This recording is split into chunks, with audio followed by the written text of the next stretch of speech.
Thank you for joining me in Absolutely. this session of Global Perspectives. I'm delighted to be joined by the Executive Vice President and Chief Commercial Officer of Microsoft, Judson Althoff. Thank you for being here today. That's my pleasure, Regina. How are you? I'm doing well. But let's dive right in, shall we? Yes. So you are in the heart of the rapid face of technological change. And that technology is evolving to play a critical role in innovation and really driving a competitive advantage. Yep. So we're hearing from CEOs that AI, that is their main investment. Regardless of the economic environment, they're going to put money around AI. So what's your perspective on this? And what are you hearing from your clients and business leaders about how they're going to move into the AI world? Last year, I think more of the technology actually became viable for people to use in a business context. But if you had sort of a time-lapse camera and could sort of capture CEO sentiment over that period of time, 2 years ago, I think most folks said, well, this is kind of cute. Maybe it can kind of help me with my holiday cards, but it's probably write not a poem it's probably for not somebody's gonna, graduation or retirement. Yeah, party. probably not going to amount to anything in business though. So, but thanks for the cute demos. A year later, I think it was a little bit more of a somber look of like, hey, so are the AI robots coming to kill us? Help us, Microsoft, kind of thing. I think what's great about this year is the hype cycle is kind of dampening a little bit. This was maybe a term I would use. In other words, it's a little bit less about anxiety and speculation about the capabilities and a lot more pragmatic business value conversations. And, I think the average company has at least 100 big ideas of what they think they can get done with generative AI. And we are finding ourselves increasingly in a place where we're trying to provide consultative guidance on where to apply the technology to actually get some business value. So for us, there are 4 pillars that we consistently focus on in AI transformation. The first is enriching the employee experience. I mean, we really fundamentally believe that AI has to empower human achievement. There's so much you can do today to put AI in the hands of your people, Right. to make them more productive, to make them enjoy the work that they do. To actually accelerate the learning curve and onboarding into a company, make them more successful at achieving their potential.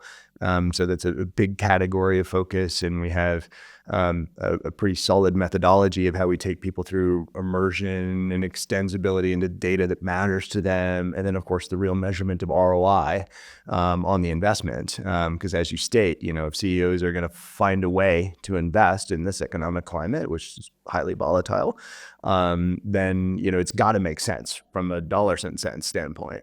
The second category we focus a lot on is reinventing customer engagement. Generative AI agents and AI assistants have just tremendous potential for enabling you to engage with your customer more proactively and in a more personalized and unique way, and at scale. And we're seeing some fabulous results there. The third category I find to be really, really interesting, and it's basically reshaping business processes altogether. Huge potential there. Right. Like, what's a business process anyway? Right. It's an artifact of human workflow today. I mean, pretty well every business process known is somebody like moving an object from point A to point B, or a piece of intellectual property from point A to point B. Mm-hmm. And if you sort of step back from that and said, well, what if we made it AI first? If we said, well, what could AI do to reshape this process?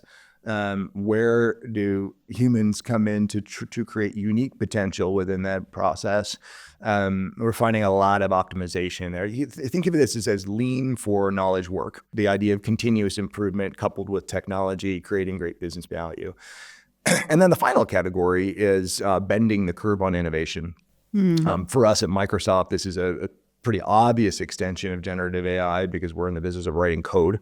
And so with all of the code generation capabilities we have in GitHub Copilot, we've actually used generative AI to write over a third of the code of all of our new products. Wow. And it's enabled us to get more product to market over the last year than we have in the prior 5. So it's a big leap forward. Yeah. But it's not just in IT or software development. It's also in a lot of industry scenarios that we see coming forward, like the AI potential in healthcare is enormous. We have objective evidence of a lot of customer success there already. Financial services, manufacturing, even in pure material research, there's a tremendous amount of potential there. So I think there's a reason why CEOs are saying, okay, how do we put AI to work for competitive differentiation? And I think the most important thing is to stay locked down on the pragmatic approach, because there are going to continue to be a litany of ideas that come forward. And let's face it, most of them are not going to actually add business value. So I kind of like to use those 4 pillars as a bit of a checklist mentally. Is the scenario that's being presented actually going to move the needle in one of those 4 categories or not? Because there's probably a good way to have an indicator of whether or not it makes sense to really invest in that area. Mm-hmm. Well, those pillars are really well aligned with how we think about AI and the conversations we have with our clients, like people at the heart of everything that they're doing. It's clear the customer engagement, customer service side of things, that's where we're already seeing tremendous use cases. But I love your point about the redesign of the end-to-end value chain, because that's where we see a lot of interoperability. And we design these workflows based on how humans get work done. We can totally rethink how that workflow works, to exactly your point. And then lastly, on the innovation, because we've got some great use cases that we're seeing in terms of personalized medicine. Yes. Very specific to your own human DNA and what your diagnosis is and what works with your healthcare status and things of that nature. So a great way of thinking about it. And that resonates with me a lot. Now, as you consult with your clients, because obviously we do as well, and they have these 100 ideas, I mean, how do you propose that they get started? And what does that roadmap look like when you're advising them? It's a great question, because even the technology landscape or the portfolio capabilities out there is evolving such that you have to have an applied approach towards getting after those 4 pillars. We tend to think of these things in 3 categories. One, increasingly focusing on AI business solutions. In other words, what can you achieve with a co-pilot, a set of agents or assistants to really reshape a business process? And that applies across so many of those categories that we just talked about.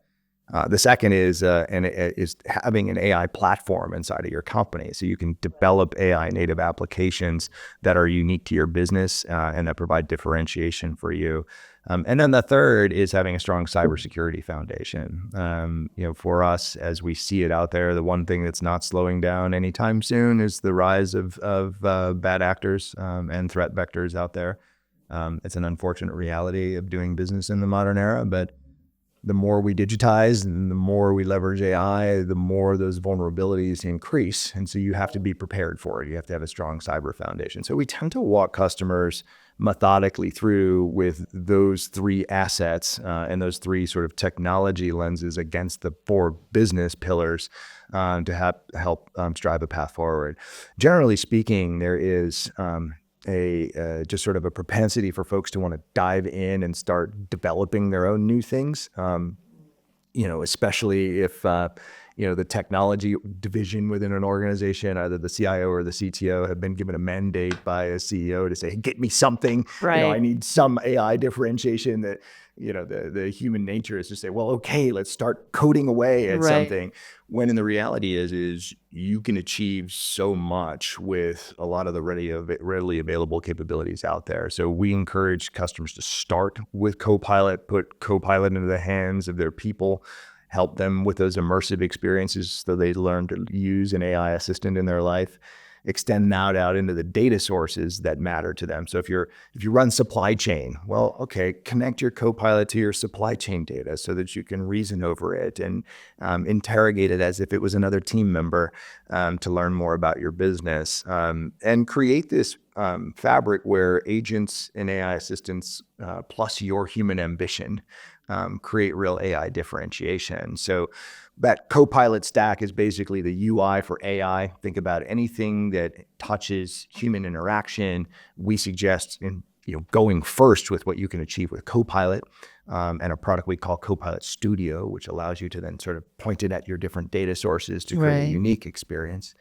And then from there, after you've kind of exhausted those scenarios, then you say, well, okay, do we actually need to develop something custom? And if so, help a customer build out a real AI platform. And there are kind of three assets that matter: putting the right tools in front of your developers so that they can be productive, providing a real app platform. And we just launched a product we call Foundry, which is an app server for AI native applications. So basically it allows you to use multiple different models, test those models, but have one common tool chain for your groundedness and your content safety, the observability, the ROI of the applications you're building. And then, of course, the data layer. We have a product we call Fabric that allows you to reason over data sources that live in our cloud, but also AWS or GCP, or data that may live on-prem, but having one common way of reasoning over all of your data to create these AI solutions. We're really working hard to create that platform for developing AI native capability inside the customer. And then on the cyber side, you have to have a comprehensive approach. How do you have a zero trust environment that enables endpoint protection, a solid identity platform, and then an incident and event management platform as well. But those, kind of keeping those three technology pillars in mind and mapping them back to the four business scenarios gets you to a structured approach towards really pragmatically delivering AI solutions. It sounds very comprehensive from a total tech stack and a blueprint perspective. Yep. So maybe we could double click on a couple of the topics that you mentioned. I do want to actually double click on risks, but let me save that one for the second part of the conversation. Let's stay on the positives and the business optimism. And I tend to land on the more optimistic side of AI. In fact, our marketing program is You Can with AI, right? It enables what we want to do. The agent piece is quite interesting. And so those of us that don't live and breathe in technology, can you just tell us a little bit more about what that means? I even heard somebody say a nursing agent, because it used to be more back office oriented, but now they're front office oriented. It's a good one to talk about. Agents have been the word of the year in AI, exactly. if you will. And in fact, it's interesting because when the word started becoming of interest a year and change ago, I actually had a fundamental debate across our senior leadership team of saying, this is really a term, because I'm not sure it makes people terribly comfortable with the notion of adopting AI. Well, we're going to have this agent and it's going to somehow be, staring at all of the things we do. And but when you sort of step away from the sort of inherent fear of some of those things, I think it's important to understand how these things compose across a business process. So what does that mean? Right now, depending on the technology vendor you talk to, there's folks who will argue about AI assistance being the way to go, or agents, full-blown autonomy being the right approach. The reality is that, at least the way we see it, is you're going to need these things working together in concert to provide this real AI differentiation in a business process. Let me give you an example. So take a customer support scenario where you have inbound calls coming in from your customers. You probably have expert resources that are there to help solve problems. But the volume of inbound versus the available subject matter expertise, depending on what might be happening in the volatility of your environment, it's pretty hard to plan for having the right capacity all at the right time, unless you just completely over resource for it.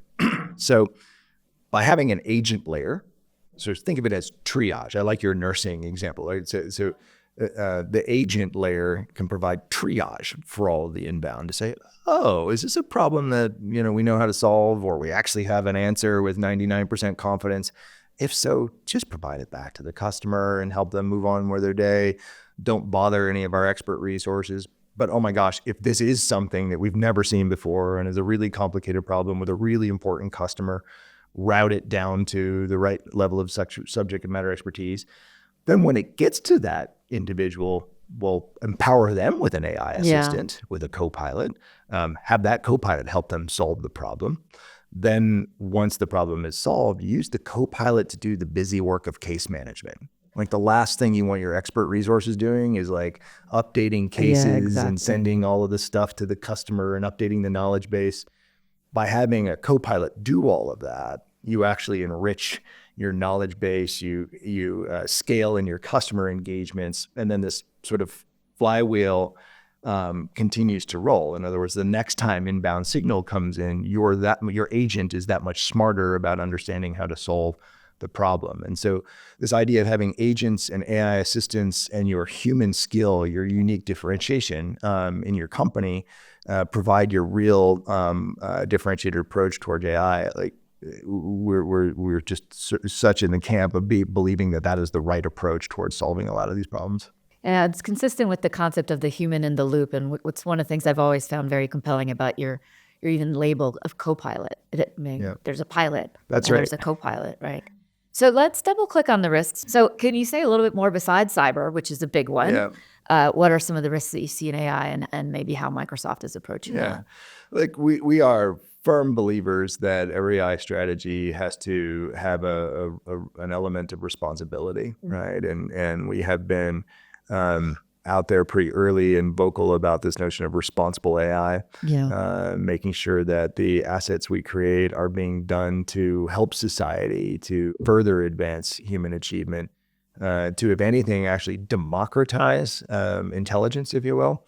If you think about the skills gaps that have existed around the world and the knowledge gap, and that correlating directly to either prosperity or lack thereof, AI has the opportunity to basically level the playing field, right? In terms of access to knowledge and furthering your potential. And so we're in the camp of making sure that you have a governing body inside of your company that is looking at these AI scenarios and basically having a set of checks and balances in place as to whether or not this scenario should move forward.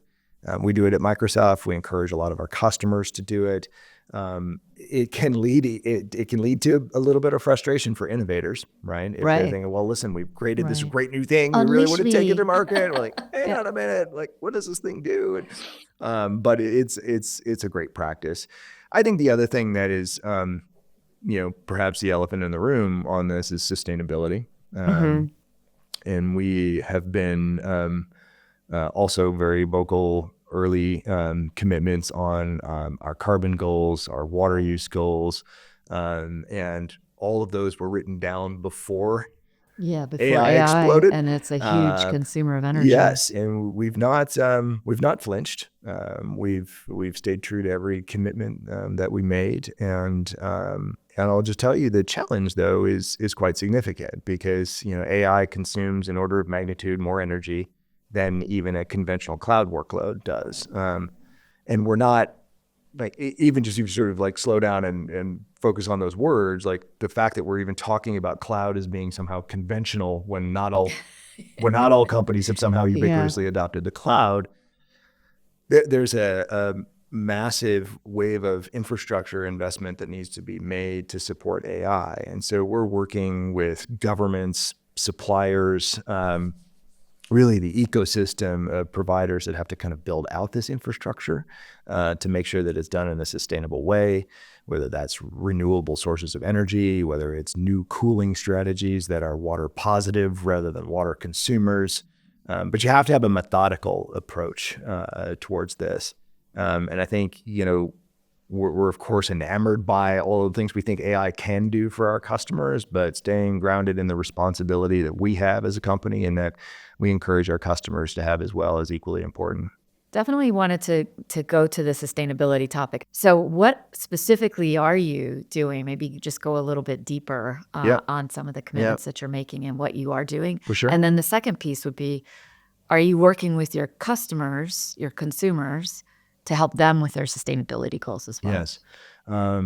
So super important for us. And again, we spent a lot of time on this.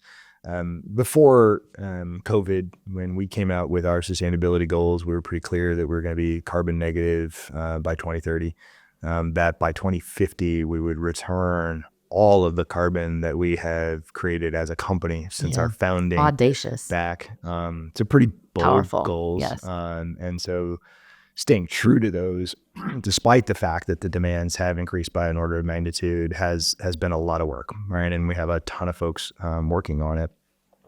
Again, from like how we work with governments and how we work with the ecosystem that builds out these environments, energy companies, of course, because I think when we put forward those goals, there wasn't enough renewable energy out there to power half of our fleet of data centers, let alone what we knew we were going to need to build. So that collaboration's been really important.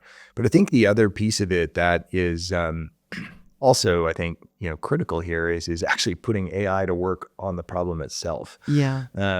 Because it simple things like even the process of grant writing approvals for infrastructure and using AI to actually streamline that process, encouraging governments to evolve their processes for investing in renewables, investing in clean water sources, super critical. And so that, like, putting AI to work just even on the process can help.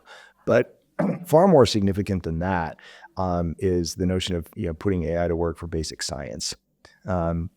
We've had a lot of breakthrough work done in our research teams using AI to develop new materials, to make batteries more efficient and lighter weight. And by sharing those breakthroughs back with our engineering partners and our energy customers and that ecosystem, we can actually use AI to build AI more effectively and more efficiently. And there's a ton of power in that. And then finally, and perhaps the area where I get most excited, because there's applicability to Microsoft, but there's also massive applicability to our customer base, is the advancements we're making in industrial AI.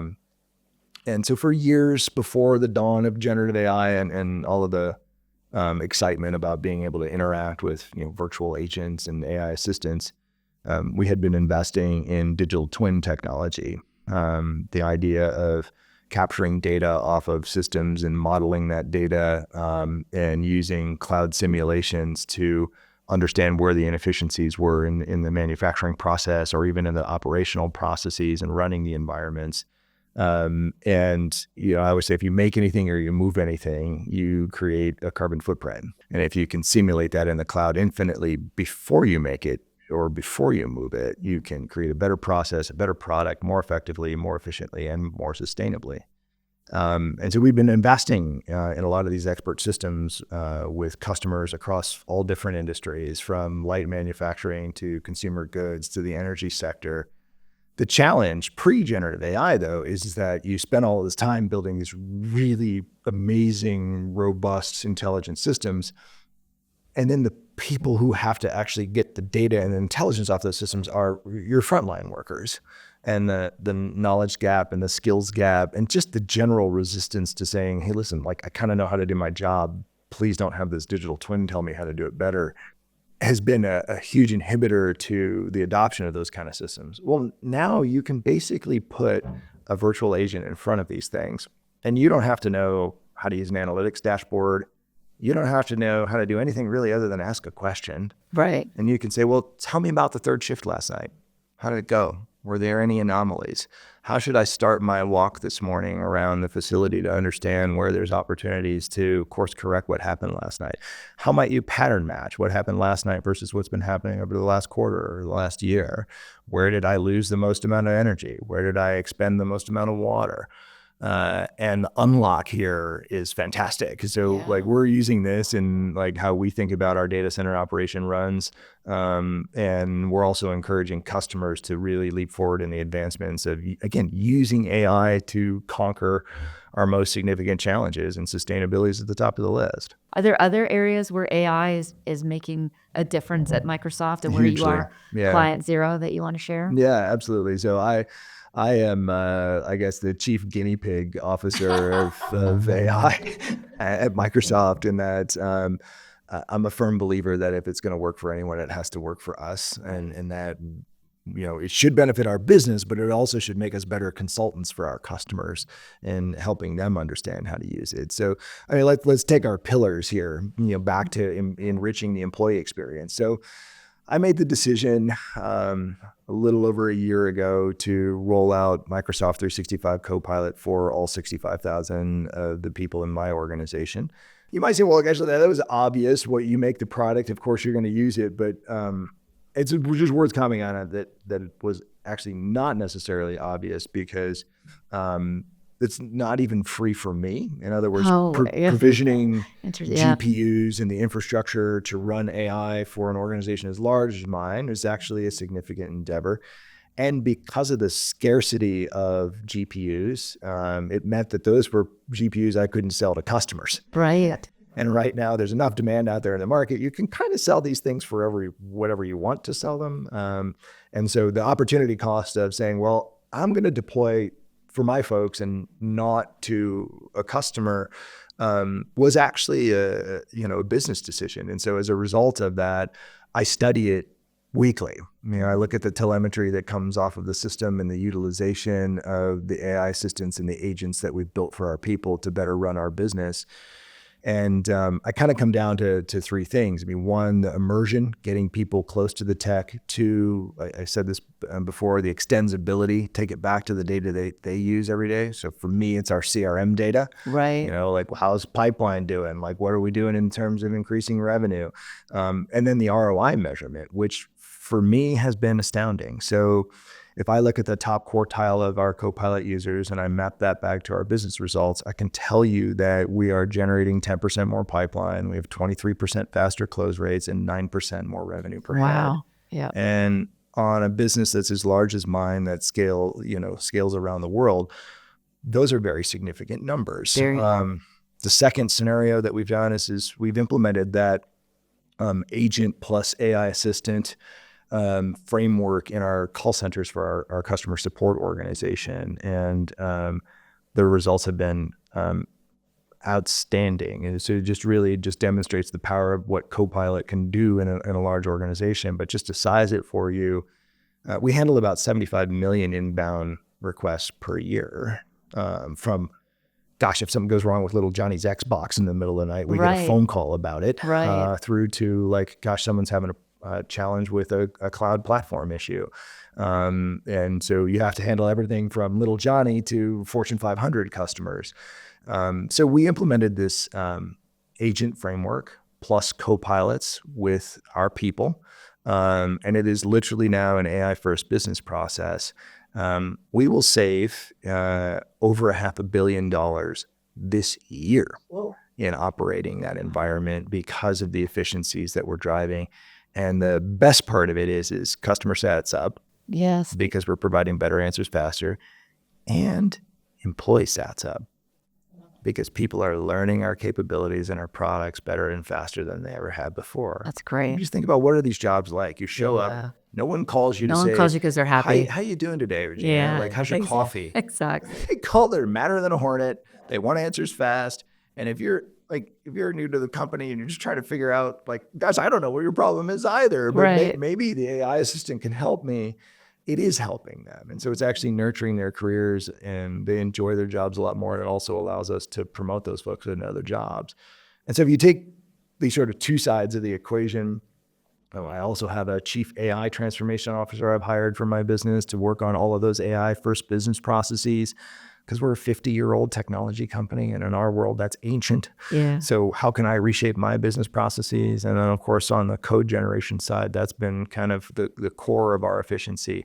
But all of these things together have enabled me to commit back to my board that I'm going to continue to grow revenue for the next 3 years on the size of the basis of our business at the same rates that we're growing at on flat headcount.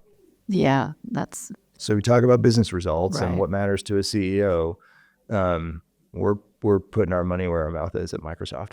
You're a leader in these times, driving or balancing innovation with responsibility, with customer satisfaction, employee satisfaction. What are your lessons from a leader's seat, and what advice would you give our listeners as our final words here? Yeah, wow. I know, put you on the spot. You sort of there. talked for a while on that one. I would say the most important thing is to accept and act on change, and the rest is, tenacity and execution. But it's easy to talk about change, and everybody likes talking about it until they have to look in the mirror and go, "Oh, it's actually me that has to change." Maybe suddenly this isn't the best idea anymore. But we're at a period of time where the ability for technology to completely change how we think about business across so many different industries, you do have to take a step back and say, how do I reinvent my business or my organization before someone else does, or before the competition does? And what is my unique potential, and what is the unique potential of the organization? And we've pivoted a lot as a company. If you think about how we sell, how we deliver, even just over the last 10 years, we've gone from being predominantly a software licensing company, and just to be blunt, a software licensing company that not a lot of our customers liked, Right. to being a cloud company, and then a digital company, and now an AI company. And so this culture of continuous learning, Satya talks about it as having a growth mindset where learn-it-alls will outperform know-it-alls. Applying that to the culture of your business, the ability to adopt change and to teach people the how and why Right. on change is the most important thing. So we spend a tremendous amount of time communicating the strategy, making sure people understand the how and why their role is important in that strategy, teaching them the new skills. The amount we've invested in skilling has been enormous over the last year. But I'd say chart the path forward and embrace the change that you want to see. Bring people along on the journey, and then empower and enable them to develop the skills they need to develop to get there. Because we are consulting on things today that didn't exist a year ago. Right. Certainly didn't exist 18 months ago. And so you have to have that fabric of change and that fabric of agile learning built into your organization as a culture, I think, in order to succeed in this world. Well, words to live by, putting your money where your mouth is, and being able to embrace the change that you expect others to be able to embrace, and starting tone from the top. Yeah, So, super. yeah, great. Thank Thanks, you. Judson, for your time. It's I been really a appreciate it. pleasure. Yeah, absolutely. Thanks, Regina.